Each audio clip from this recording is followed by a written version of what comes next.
अस्सलाम दोस्तों, India Australia test match के दूसरे रोज बहुत ड्रामा हुआ, बहुत खास चीजें हुई। एक दफा मीन की टीम इंडिया ने पलट कर वार किया, उसके बाद बुलान का वार भी हुआ और कुल मिला के मैच ऑलमोस्ट के इवन सिचुएशन के अंदर हो चुका हुआ है, क्योंकि जिस तरह की पिच है उसके मुताबिक अगर देखा जाए तो। But coming back to Indian bowling point of view के उसमें 39 के ऊपर 4 आउट कर दिए थे, तो उसको वक्त लगा कि 181 तक तो ऑस्ट्रेलिया नहीं पहुंच पाएगा। बट के बुमराह की इंजरी भी हुई और उसके बाद इंडिया के बॉलिंग्स बाकी ने भी अपना काफी किरदार निभाया, खासकर कृष्णा ने 3 अहम विकेटों को सरकाया। उसके अलावा सिराज उन्होंने भी 3 आउट किए, मगर उसमें 2 खास थी, एक कॉन्स्टास को आउट किया, एक ट्रेविस हेड को एक बार फिर उन्होंने पकड़ा। बट कुल मिला के ऑस्ट्रेलिया 181 पर पहुंच गया। कहने को ये भी एक कम रन है और एक स्लिम सी लीड मिली टीम इंडिया को, मगर 39 के ऊपर 4 आउट करने के बाद लगता नहीं था कि 181 के ऊपर ऑस्ट्रेलिया पहुंच पाएगा। फिर इंडियन बैटिंग परस्पेक्टिव में अगर देखा जाए तो 42 के ऊपर कोई आउट नहीं था। फिर महज 17 रन के इजाफे पर 3 खिलाड़ी आउट हुए। उसके बाद ऋषभ पंत ने जो बैटिंग की है वो इस पिच के मुताबिक लग रहा है कि शायद एक ख्वाब हो कि इस पिच के ऊपर कोई इस तरह की बैटिंग कर सकता है। बट ऋषभ पंत ने बताया कि शायद इस पिच के ऊपर बैटिंग ही इस तरह से करनी चाहिए, क्योंकि जितना डिफेंसिव मूड आप अपनाएंगे उतना आपको बॉल लगने का भी है, उतना चांसेस है कि आप एजेस होंगे और बाकी सब चीजें हैं। तो ऋषभ पंत अपनी नेशनल गेम की तरफ खेले, शायद यही उनका मोड है और यही चीज कभी आपको गुस्सा दिलाएगी, यही चीज कभी आपको बहुत खुशी भी देगी कि जबरदस्त बैटिंग की है। और खासकर एक मेन पेस अटैक के सामने अगरचे पैट कमिंस जब आए और उन्होंने फिर कैच निकलवाया और उनको चलते चलते किया। बट उस वक्त तक मुझे लगता है कि काफी हद तक 33 बॉल्स के ऊपर 61 रन कर लेना ये अपने आप में एक बड़ी इनिंग थी। खासकर मिचेल स्टार्क का देखें तो पहले उनके 4 ओवर्स के अंदर 36 रन हो चुके थे, उनको ऑलमोस्ट 9 की इकोनॉमी के साथ उनको रन हुए, अगरचे वेबस्टर्स को भी रन हुए। बट वेबस्टर्स की बैटिंग की भी तारीफ करनी होगी कि उन्होंने अपनी इनिंग के अंदर सिर्फ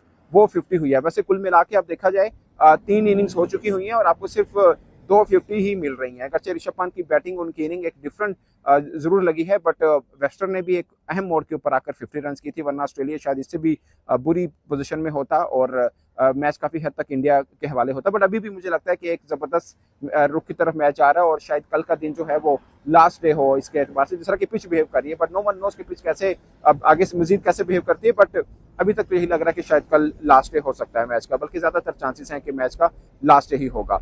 और बुलान ने एक बार फिर, मैं बुलान के ऊपर, स्कॉट बुलान इनकी फर्स्ट प्रायोरिटी नहीं थी ऑस्ट्रेलिया की। आप देखिए हेजलवुड होते तो ये कभी भी ना खेल रहे होते, बट ये आए हैं और इस बार जो ऑस्ट्रेलिया के साथ चलता आ रहा है वो सेम इंडिया ने भी इस बार कर दिखाया, क्योंकि सिराज, कृष्णा और साथ बुमराह सिर्फ 10 ओवर कर पाए, बट 2 विकेट्स उन्होंने ली हैं और दोनों वो भी जाहिर है बहुत अहम विकेट थी। बट मुझे लगता है कि सिराज की और कृष्णा की खासकर विकेट्स बहुत अहम थी। सिराज के एतबार से बात करें तो कॉन्स्टार्स को आउट किया, ट्रेविस हेड को एक बार फिर आउट किया, मगर कृष्णा की तरफ देखा जाए तो एलेक्स कैरी को आउट किया, वेबस्टर्स को उन्होंने आउट किया, जो कि एक अहम विकेट्स उनकी मानी जाती है। खासकर वेबस्टर जिस तरह की बैटिंग कर रहे थे वो एक खास थी। और इसके अलावा स्मिथ को उन्होंने आउट किया जिन्होंने 33 रन किए। और स्मिथ वो बल्लेबाज हैं जो लंबी इनिंग खेल सकते हैं, वो पिच जैसे भी हो। बट यहाँ पर उनका स्ट्राइक रेट जो है वो 57 का ही रहा है और 4 चौके और 1 छक्का उन्होंने लगाया। और उनकी तरफ से एक स्मिथ ही हैं जिन्होंने 1 छक्का लगाया था। लेकिन आप सेकेंड इनिंग देखें इंडिया की, तो उसमें पंत ने 4 छक्के लगाए हैं।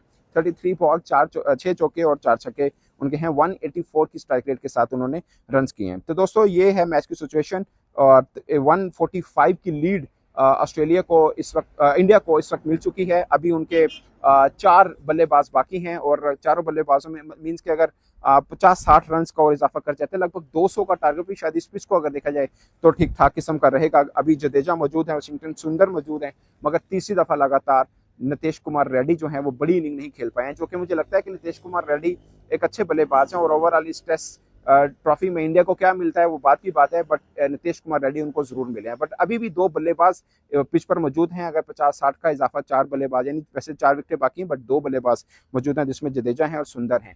अगर 50-60 रन का इजाफा कर लेते हैं तो ये बड़ा क्रुशल इजाफा होगा और मुझे लगता है कि अभी भी सिचुएशन इवन है। शायद इंडिया को एक थोड़ा सा प्लस पॉइंट मिल जाए अगर कल के सेशन में आकर 50-60 रन का इजाफा कर दें, तो शायद मुझे लगता है कि फिर जब चौथी इनिंग में ऑस्ट्रेलिया खेलने आएगा तो उनके लिए मुश्किल पड़ जाएगा कि 200 रन तक पहुंचना। अगरचे वो भी अपने स्टाइल में खेलेंगे। ऋषभ पंत की पारी को देखकर उनको भी लगता है कि इस पिच के ऊपर कैसे खेलना है। खासकर कॉन्स्टार्स को आप उम्मीद रखिएगा कि वो जरूर अटैक करेगा और देखना होगा कि बुमराह बॉलिंग अटैक में टीम इंडिया के साथ होंगे या नहीं होंगे, क्योंकि जब मैं अब व्लॉग कर रहा हूँ बुमराह के हवाले से कोई मेडिकल अपडेट सामने नहीं आई है, बट जब आएगी उसके ऊपर अलग बात भी जरूर हो सकती है। बट एट द मोमेंट मुझे लग रहा है कि बुमराह की कहीं कमी फील ना होनी हो, क्योंकि शुरुआत में आके जो वो अटैक करते हैं वो काफ़ी खास रहता है, दूसरी टीम के ऊपर दबाव भी रहता है, और खासकर साथ वाले बॉलर्स का भी हौसला रहता है। बट मुझे लगता है कि इस बार इंडिया के बाकी बॉलर्स ने भी ठीक ठाक साथ दिया, खासकर उस मोड़ के ऊपर जब बुमराह इंजर्ड भी हुए, 10 से ज़्यादा ओवर नहीं कर पाए, बाकी बॉलर्स ने भी अपना हिस्सा डाला। तो दोस्तों इस पर आप अपनी राय कमेंट के सूत्र में जरूर आएगा। मेरी तरफ से इतना ही, इजाजत दीजिए, अल्लाह हाफिज़।